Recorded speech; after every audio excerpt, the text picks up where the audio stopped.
নমস্কার, news BMA আপনাকে স্বাগত জানাই। গুরুত্বপূর্ণ খবর পেতে আমাদের সাথে থাকুন। নির্বাচন কমিশন কর্তৃক স্বাধীন, সুষ্ঠু, স্বচ্ছ ও সুস্থ প্রক্রিয়ার জন্য নির্ধারিত এসআইআর প্রক্রিয়ার বিরুদ্ধে পশ্চিমবঙ্গের মুখ্যমন্ত্রী মমতা বন্দ্যোপাধ্যায় যে বিপজ্জনক বক্তব্য দিয়েছেন তা সরাসরি সহিষ্ণুতার ইঙ্গিত দেয়, এমনটাই দাবি করলেন কেন্দ্রীয় বিজেপি মুখপাত্র সাংবাদিক সম্মেলন করে। কি বললেন তিনি মুখ্যমন্ত্রী সম্পর্কে শুনব। पश्चिम बंगाल की मुख्यमंत्री ममता बनर्जी जी ने चुनाव आयोग के द्वारा स्वतंत्र, निष्पक्ष, पारदर्शी और स्वस्थ प्रक्रिया से होने वाले चुनावों के लिए निर्धारित एसआईआर की प्रक्रिया के विरुद्ध जिस प्रकार का खतरनाक बयान दिया है और प्रकारांतर से सीधे हिंसा भड़काने की वो एक प्रकार से संकेत देते हुए कह रही हैं, ये अपने आप में तृणमूल कांग्रेस की नैतिकता और पश्चिम बंगाल सरकार की संवैधानिकता दोनों पर प्रश्न चिन्ह उठता है। यह कैसे संभव है कि कानून व्यवस्था जो कि राज्य का विषय हो, राज्य के मुख्यमंत्री सीधे इस बात को थ्रेटन करे।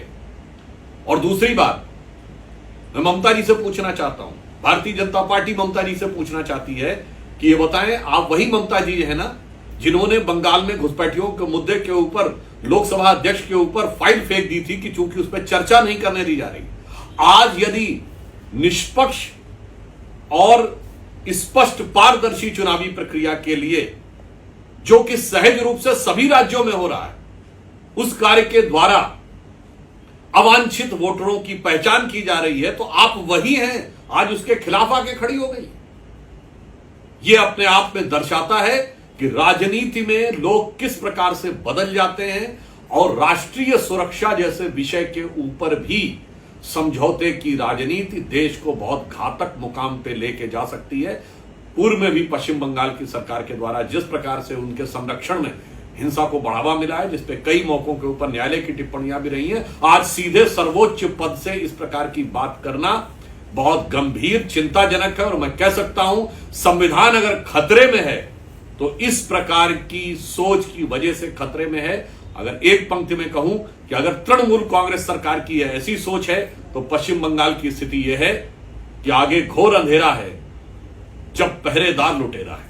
উত্তরবঙ্গে খগেন মুর্মুর ওপর দুষ্কৃতীদের হামলার কারণে যারা গ্রেপ্তার হয়েছে সেই সম্পর্কে কি বললেন প্রাক্তন কেন্দ্রীয় প্রতিমন্ত্রী। ও এসআইআর হলেই বর্তমান সরকার তাসের ঘরের মতো ভেঙে পড়বে, এমনটাই দাবি করলেন সাংবাদিকদের মুখোমুখি হয়। সাংবাদিক বন্ধুরা যারা ছিলেন তাদের ভিডিওগ্রাফিতে যে সমস্ত ছবি উঠে এসছে তাদের মধ্যে কাউকে গ্রেপ্তার করা হয়নি।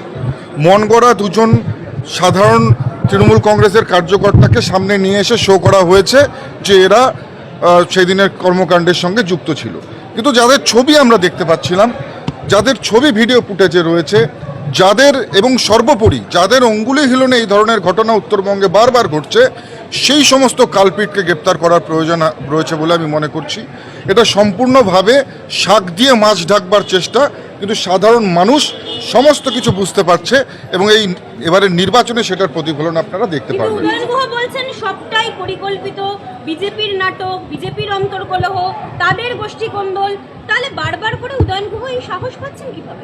দেখুন, প্রথম কথা বলবো যে উত্তরবঙ্গে যদি কোনো বিধায়কের সাধারণ মানুষের প্রহারে হাত ভেঙে থাকে সেটা হচ্ছে উদয়ন গুহ। তো এমন একটা অ্যান্টি সোশ্যাল এলিমেন্ট, এমন একটা ক্রিমিনাল যে সে পুরো উত্তরবঙ্গ জুড়ে বিভিন্ন জায়গায় যাচ্ছে এবং এই ধরনের হামলা করবার ঘটনা, এই ধরনের চক্রান্তমূলক, এই ধরনের উস্কানিমূলক মন্তব্য দিচ্ছে। আমরা দেখেছিলাম বীরভূমের বাঘ কী করে বেড়াল হয়ে গেছিল, ঠিক একই রকমভাবে উদয়ন গুহ যেভাবে বক্তব্য রাখছে, আমার মনে হয় যে তার সময় আসছে, সাধারণ মানুষের উচিত জবাব দেবে। 2026-এর যে নির্বাচন আপনারা দেখতে পারবেন, এসআইআর সামনের সপ্তাহে হতে চলেছে এবং 3 মাসের মধ্যে এসআইআর শেষ হবে। এসআইআর শেষ হবার 3 মাসের মধ্যেই নির্বাচন হতে চলেছে। কংগ্রেস তাসের ঘরের মতন ভেঙে পড়ে। একমাত্র এই ভুয়ো ভোটার, ফেক ভোটারদের উপর নির্ভর করে এতদিন পর্যন্ত মমতা বন্দ্যোপাধ্যায় ভোটের নির্বাচনের তড়ি তিনি পার করেছিলেন। কিন্তু এবারে তৃণমূল কংগ্রেসের সমস্ত জারিজুরি শেষ হয়ে যাবে। এই তাদের যে মূল অস্ত্র এই ফেক ভোটার, সেই ফেক ভোটার কিন্তু একেবারে সম্পূর্ণভাবে নিশ্চিহ্ন হতে চলেছে এবং তৃণমূল কংগ্রেসও এই পশ্চিমবঙ্গের মাটি থেকে নিশ্চিহ্ন হতে চলেছে।